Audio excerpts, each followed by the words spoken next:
Hello dears, welcome back. ഇന്നത്തെ വീഡിയോയിലേക്ക് എല്ലാവർക്കും സ്വാഗതം. ഇന്നത്തെ വീഡിയോ എന്ന് പറയുന്നത് നമ്മളുടെ ഓണം സ്പെഷ്യൽ ആയിട്ടുള്ള ഒരു ഐറ്റം ആണ് കേട്ടോ.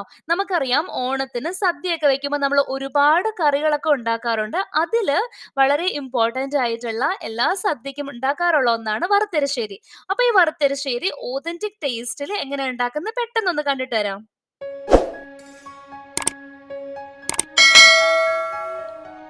അതിന് വേണ്ടിയിട്ട് ഇവിടെ എടുത്തിട്ടുള്ളത് വൻപയർ ആണ് കേട്ടോ.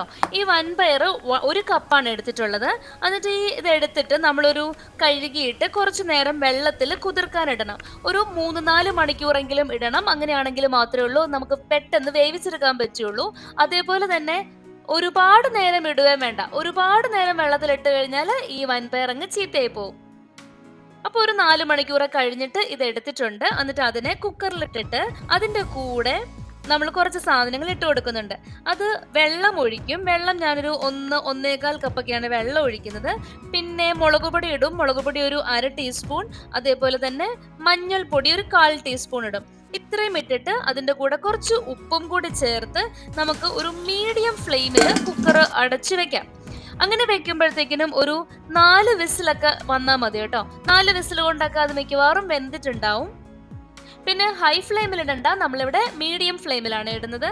അപ്പോൾ അതാ ഒരു 4 വിസിൽ കഴിഞ്ഞപ്പോഴത്തേക്കിനും ഞാൻ ഇത് ഓഫ് ചെയ്തിട്ടുണ്ടായിരുന്നു ഫ്ലെയിം. അത് കഴിഞ്ഞിട്ട് അതിൻ്റെ ആ വിസിൽ തനിയെ പോകുന്നത് വരെ വെയിറ്റ് ചെയ്തു. അതിന് ശേഷമാണ് ഇത് ഓപ്പൺ ആക്കിയത്. അപ്പോൾ ഓപ്പൺ ആക്കി നോക്കിയപ്പം അത്യാവശ്യം വെന്തിട്ടുണ്ട്. അതിലേക്ക് തേങ്ങയുടെ പീസസ് ഇട്ട് കൊടുക്കുവാണ്. അത് എടുത്തേക്കുന്നത് ഒരു കപ്പാണ് എടുത്തിട്ടുള്ളത്. പിന്നെ അതേപോലെ തന്നെ വറുത്തരശ്ശേരിയുടെ ഒരു ഇമ്പോർട്ടൻ്റ് ആയിട്ടുള്ള കാര്യം എന്ന് പറഞ്ഞാൽ നമ്മൾ ഈ മത്തങ്ങ കട്ട് ചെയ്യുമ്പോഴത്തേക്കിനും ഒരുപാട് കുഞ്ഞു കുഞ്ഞു പീസൊന്നും ആയിട്ടല്ല കട്ട് ചെയ്യുന്നത്. ഒരുവിധം വലിപ്പത്തിൽ തന്നെയാണ് കേട്ടോ ഈ മത്തങ്ങ കട്ട് ചെയ്യുന്നത്. അപ്പോൾ അതിട്ട് കൊടുത്തിട്ട് ഉപ്പ് നോക്കിയിട്ട് ആവശ്യത്തിന് വേണമെന്നുണ്ടെങ്കിൽ നമുക്ക് കുറച്ചും കൂടി ഉപ്പ് ആഡ് ചെയ്ത് കൊടുക്കാം. ഇതൊന്ന് നല്ലതുപോലെ ഒന്ന് ഇളക്കി ചേർത്തിട്ട് വീണ്ടും നമ്മൾ ഈ കുക്കർ അടയ്ക്കും. എന്നിട്ട് ഒരു വിസിൽ വരട്ടെ.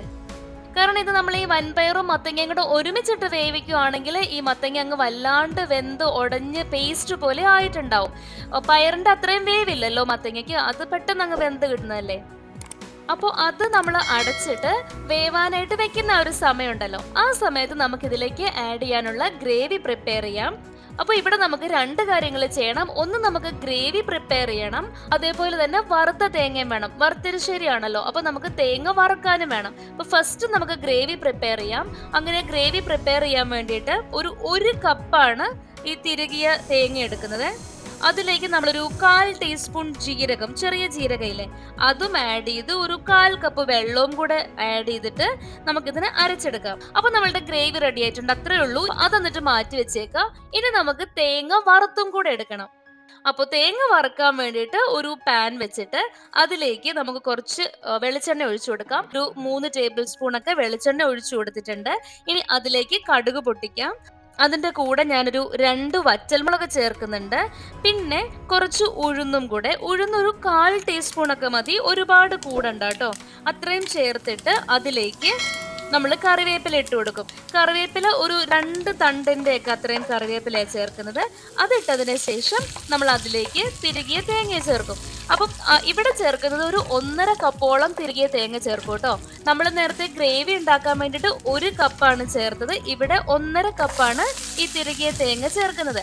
കാരണം ഇത് നമ്മളിങ്ങനെ വറുക്കുവാണല്ലോ, തേങ്ങ വറുക്കുന്നതിനനുസരിച്ച് അതിൻ്റെ ആ ഒരു ക്വാണ്ടിറ്റി ഇങ്ങനെ കുറഞ്ഞ് വരും. അപ്പോൾ ഇത് നല്ല ഒരു ഗോൾഡൻ ബ്രൗൺ കളർ ആവുന്നത് വരെ നമ്മളിതിനെ ചെറിയ ഒരു മീഡിയം ഫ്ലെയിമിലൊക്കെ ഇട്ടിട്ട് വറുത്തെടുക്കും. കരിവേ ചെയ്യരുത്, ഇടയ്ക്കൊന്ന് ഇളക്കി കൊടുത്താലും മതി. തീ ഒരുപാട് കൂടിക്കഴിഞ്ഞാൽ പെട്ടെന്ന് കരിഞ്ഞു പോകുമല്ലോ. അപ്പോൾ നമ്മുടെ ഈ തേങ്ങ വറുത്തതും കൂടെയൊക്കെ ആയി കഴിയുമ്പോഴത്തേക്കിനും നേരത്തെ നമ്മൾ മത്തങ്ങയും പയറും കൂടെ ഒന്നും കൂടെ വേവിക്കാൻ വെച്ചിട്ടുണ്ടായിരുന്നല്ലോ, അത് റെഡി ആയിട്ടുണ്ടാവും. എന്നിട്ട് അത് നമുക്ക് ആ കുക്കർ ഓപ്പൺ ആക്കിയിട്ട് അതിലേക്ക് നമ്മൾ നേരത്തെ എടുത്തു വെച്ചിട്ടുണ്ടായിരുന്ന ഒരു ഗ്രേവി ഇല്ലേ, അത് ആഡ് ചെയ്ത് കൊടുക്കാം. നല്ലതുപോലെ മിക്സ് ചെയ്യാം. എന്നിട്ട് ഇതിലേക്ക് നമ്മളിപ്പം വറുത്തെടുത്ത ഒരു തേങ്ങയില്ലേ, അതും കൂടി ആഡ് ചെയ്ത് കൊടുക്കാം കേട്ടോ. ഇത്രയേ ഉള്ളൂ പണി. വളരെ എളുപ്പമാണ്. അതേപോലെ തന്നെ നല്ല ഒരു ഓതന്റിക് ടേസ്റ്റിലുള്ള വറുത്തരശ്ശേരിയാണ്.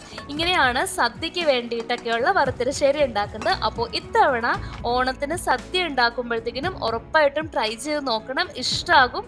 ആ ഒരു തേങ്ങയുടെയും അതേപോലെ തന്നെ വെളിച്ചെണ്ണയുടെയും ഒക്കെ കൂടെ ടേസ്റ്റ് വരുമ്പോഴത്തേക്കിനും കിട്ടുമായിരിക്കും കേട്ടോ.